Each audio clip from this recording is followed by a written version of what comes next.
Obsidian is sharper than a surgeon's scalpel. Not a little sharper, not, oh, it's pretty close. We're talking measurably, provably, significantly sharper than the steel blades modern doctors use to cut human tissue. A surgical scalpel? Its cutting edge is somewhere between 300 and 500 nanometers thick. A skilled obsidian blade? 3 nanometers. That's roughly 100 times sharper than steel. And ancient humans were shaving their faces with it, somewhere between 30,000 and 100,000 years ago.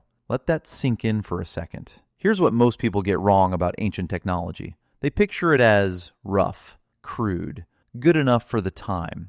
Like prehistoric humans were just scraping rocks against their skin and suffering through it. That's not what was happening. What was actually happening was sophisticated material science, precision edge geometry, a culturally motivated practice that pushed stoneworking techniques to an absolutely remarkable level of refinement. This isn't a story about primitive people making do. This is a story about ancient humans doing something better than we do it today. And that changes everything about how you should think about prehistory. Let's get into it properly. First, the materials. Because you can't understand ancient shaving without understanding which rocks could actually do the job. And here's the thing. Most rocks can't. The rocks that work share one critical property. They fracture conchoidally. Conchoidal fracture is a specific kind of breakage where a material splits along smooth, curved surfaces instead of just shattering randomly along grain lines. It's the same pattern you see when glass breaks, those smooth, curved surfaces with that characteristic ripple at the point of impact. When a rock fractures conchoidally, you can control it. You can strike it with precision, remove flakes with predictable shapes, predictable angles. The edges you get are sharp in the way a cutting tool actually needs to be, not jagged and random. So what rocks fracture this way? Obsidian is the gold standard. It's volcanic glass, essentially no crystalline structure at the scale that matters for cutting. That's why it produces the finest edges of any naturally occurring material on Earth. Flint and chert are the more widely available alternatives. Still excellent, still razor sharp, just not quite obsidian level. And then there's quartz, jasper, chalcedony, all variations on the same theme. These were the shaving materials of the ancient world. And here's what's wild. Populations near obsidian sources had access to the best possible blades. Everyone else? They either used whatever local flint they could find, or they traded for obsidian. We're talking volcanic glass being moved hundreds of kilometers from its source through ancient trade networks. Archaeologists can actually trace which volcano a specific obsidian artifact came from by analyzing its chemical composition. And consistently, the distances tell us one thing. This stuff was valuable. People wanted it badly enough to trade serious resources for it. Okay, so here's where most people expect this story to fall apart. Hair doesn't fossilize.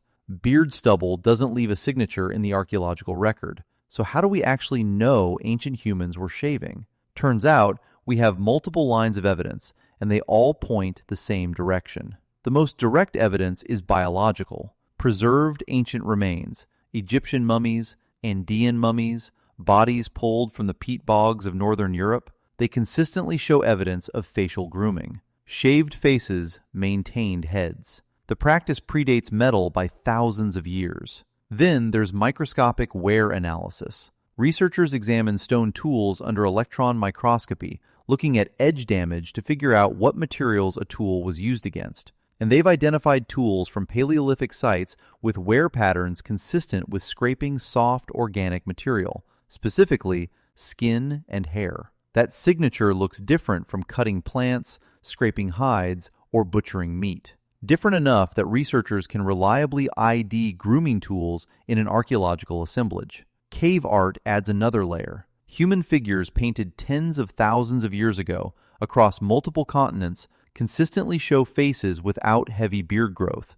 Now, artistic convention matters here, and this alone isn't conclusive, but it fits. And then there's the cultural logic, which is honestly the most compelling piece. Every documented human culture that shaves for social reasons. It signals something, your group, your status, your identity. And we know prehistoric humans were deeply invested in managing their appearance. Body paint, tattoos, piercings, ochre pigments used cosmetically, all documented as far back as 100,000 years ago at sites in South Africa. Shaving fits perfectly within that pattern. This wasn't functional. This was identity. Now here's the part nobody talks about, the actual mechanics of how it worked. An obsidian shaving blade wasn't a shaped razor in the modern sense. It was a flake, a piece removed from a larger core by striking it with controlled precision. But that flake wasn't random. A skilled napper, someone who works stone, controls the angle of the cutting edge, the thickness of the flake, the curvature of the edge, all through the specific force and angle of the strike. A good shaving flake had a thin cross-section behind the edge, giving it a little flex, and an edge angle suited for cutting hair, not for heavy-duty scraping. Here's what's genuinely surprising. The biomechanics are almost identical to modern shaving. A safety razor works at roughly 30 degrees to the skin surface, light consistent pressure drawing across the hair shaft. The sharpness of the edge does the work. An obsidian flake at the same angle, same technique, same result, except sharper. So less force required, less drag, less irritation. People who've actually experimented with obsidian shaving today, and yes, those people exist, consistently describe it as smoother and less irritating than steel, which makes complete sense once you know the physics. And lubrication, that's not a modern invention either. Animal fat was the most widely available lubricant in any hunter-gatherer context. Rub it on the skin before shaving, soften the hair shaft, reduce friction. It works. Same principle as shaving cream, just older, a lot older. So who was shaving and why? The easy answer, the wrong answer, is that it was functional. Beards harbor parasites. They interfere with face paint in ritual contexts. They can complicate certain kinds of equipment. Sure, those things are true, but they don't explain the universality of grooming practices across human cultures. And they don't explain the elaborate, culturally specific norms around hair management that show up in every documented human society without exception. Hair is one of the most consistent vehicles for social signaling in human history. The shaved head of an Egyptian priest signaled religious status. Specific beard styles in Assyrian art marked rank in a military hierarchy. Complete facial shaving in certain Roman military units was a marker of professional identity. These aren't isolated examples. They're expressions of a universal human pattern,